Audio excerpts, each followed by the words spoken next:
নমস্কার, আমি রুমা। খাবার খেলা চ্যানেলে আপনাদের সবাইকে স্বাগত। আজ আমি একটা চাটনি বানাবো আমলকি দিয়ে।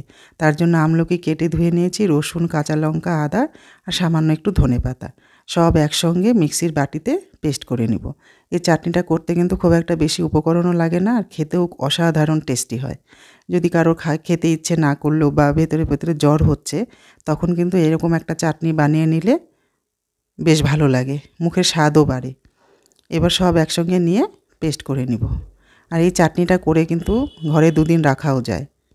এবার পরিমাণ মতো নুন চিনি দিয়ে দিলাম, ব্যাস আর কিচ্ছু লাগবে না, সামান্য একটু জল দিয়ে পেস্ট করে নিলাম। এই যে আমার চাটনি কিন্তু হয়ে গেল। এবার একটা বাটিতে নামিয়ে নিব। এটা ভাত, রুটি যে কোনো কিছুর সাথে খাওয়া যায়।